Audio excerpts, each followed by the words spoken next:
विद्यार्थियों, most important questions की series में फिर से आपका स्वागत है, जिसमें आपका प्रश्न रहेगा खंड काव्य वाला।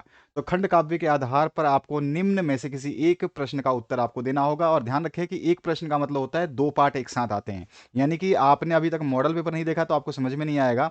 यहाँ पर जो है इस तरह से क पार्ट लिखा होगा, और क पार्ट का मतलब हो गया कि आपको ये क पार्ट के दोनों करने होंगे। फिर इसके बाद दूसरा जो प्रश्न इसी का अगर आपको ऑप्शन देगा तो वहां पे लिखा होगा ख पार्ट। ठीक है, ख पार्ट के भी आपको यही इस तरह से दो ऑप्शन दिए जाएंगे। ठीक है, ये समझ लेना एक बात। तो आपको क करना है तो क के दोनों पार्ट करने होंगे, अगर आपको ख करना है तो ख के दोनों पार्ट करने होंगे, या फिर आप ग का पार्ट करना चाहते हैं तो ग के भी आपको दोनों करने होंगे। यानी कि आपको दोनों प्रश्न ध्यान रखना है कि आपको करने होंगे। इस बात को सावधानी से समझ लेना, स्किप करके भागने की बहुत जल्दी रहती है। आप भागिए जरूर, लेकिन समझ करके भागिए। समझिए, सुनिए, सुनना ही। जो आदमी सुनेगा नहीं तो उसको समझ में कैसे आएगा भाई? फिर तो कोई फायदा नहीं है ना वीडियो देखने का। चलिए कोई नहीं, हम इसके सॉल्यूशंस को स्टार्ट करते हैं। मेरे हिसाब से आप लोगों ने इस चीज़ को समझ लिया होगा, और जो भी नहीं समझ पाया वो सीधे सीधे मॉडल पेपर का जो सीरीज देखेगा उसको ऑटोमेटिकली सब कुछ समझ में आ जाएगा कि भैया हम समझ चुके हैं, अब हमारे को दिक्कत नहीं है। तो चलिए, यहाँ पर जो प्रश्न है इसकी बात करें तो यहाँ पर आपका खंड काव्य के आधार पर क्या बताना है। अग्र पूजा खंड काव्य के आयोजन सर्ग की कथा वस्तु आपको संक्षेप में लिख देनी है, यानी कि प्रस्तुत कर देनी है। ठीक है, तो आपको इसकी कथा वस्तु प्रस्तुत करनी है। सबसे पहला पार्ट आपका ये रहेगा, और दूसरा पार्ट के भी आपको उत्तर देना होगा, जिसमें अग्र पूजा खंड काव्य के नायक का चित्रांकन करना होगा। तो हम दोनों प्रश्नों को सॉल्व करेंगे और बढ़ते हैं इस प्रश्न के सॉल्यूशन की तरफ। सबसे पहले हम बात करें अग्र पूजा के आयोजन सर्ग की कथा वस्तु कैसे लिखेंगे। तो यहाँ पर देख लीजिए, कथा वस्तु को हमने बताया है, और इस कथा वस्तु को इसी तरह से लिखना है। ध्यान करके और समझ करके लिखना है, रटना नहीं है, पढ़ना है। पढ़ करके आप लिखोगे कोई इशू नहीं आएगा, कुछ भूल जाओगे कोई घबराहट नहीं है, क्योंकि हमने इसको पूरा डिटेल में दिया है। अगर आप इसमें से बेहतरीन तरीके से लिख देते हो तो आपको कोई भी इशू नहीं होगी। ठीक है, तो यहाँ पर जो है आप देख सकते हैं पूरा का पूरा जो है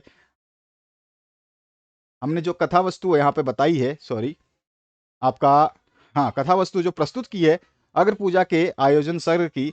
तो यहाँ पे देख सकते हो आप कथा वस्तु कैसे लिखनी है। इस कथा वस्तु को ध्यान से पढ़िएगा और हर चीज को समझना है आपको। पहले कथा वस्तु यहाँ तक पढ़ लीजिए, स्क्रीन पर आपके सामने है, इस पोर्शन तक आप पढ़ लीजिए। ब्राह्मण की गाय चोरी, यहाँ तक, क्योंकि एक ब्राह्मण की गाय चोरी हो गई थी, यहाँ तक आप कर लीजिए। इसके बाद आते हैं हम निचले पार्ट पे।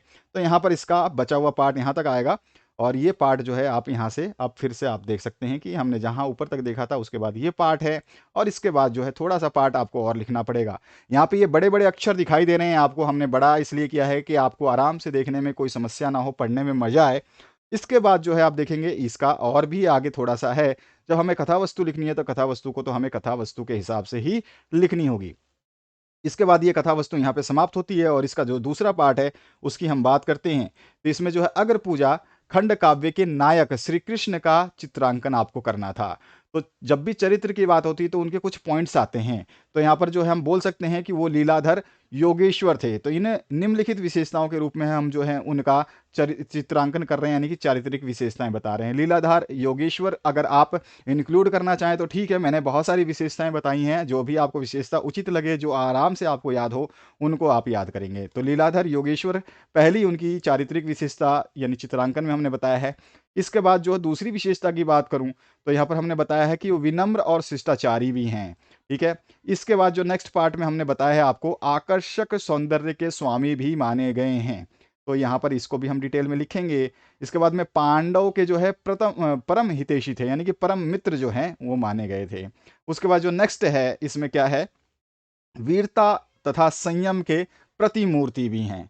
ठीक है, तो वीरता और संयम के प्रतिमूर्ति भी हम इसमें बताएंगे। तो ये सारी की सारी क्या है, उनके चरित्र की विशेषताएं हैं, जिनको हम यहाँ पर उजागर कर रहे हैं, और इसी तरह से आपको भी लिखना है। अगर आप एक दो पॉइंट कम करना चाहते हैं जो आपसे याद नहीं होता है, तो आप बिल्कुल ही आसानी से इसको कम कर सकते हैं। तो आशा करता हूँ कि आप इस वीडियो के माध्यम से इस आंसर को समझ पाए होंगे, और प्लेलिस्ट जो आपके सामने आ रही है उसको टच करके देख लें। अगर आपसे कोई भी वीडियो छूटी हुई है तो आप लोगों के रिक्वेस्ट पे प्लेलिस्ट यहाँ पे डाल दी गई है, सामने आपके प्रकट हो रही है प्लेलिस्ट, जिसमें आपका मॉडल पेपर का अलग प्लेलिस्ट है और इंपॉर्टेंट क्वेश्चंस का अलग प्लेलिस्ट है, और दोनों ही देखने अनिवार्य हैं।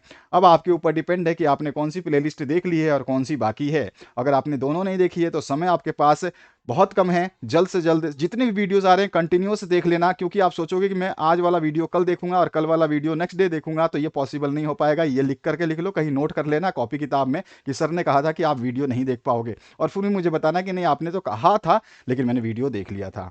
तब देखेंगे हम, आपके कमेंट में इंतजार करेंगे। Thank you very much, have a good day.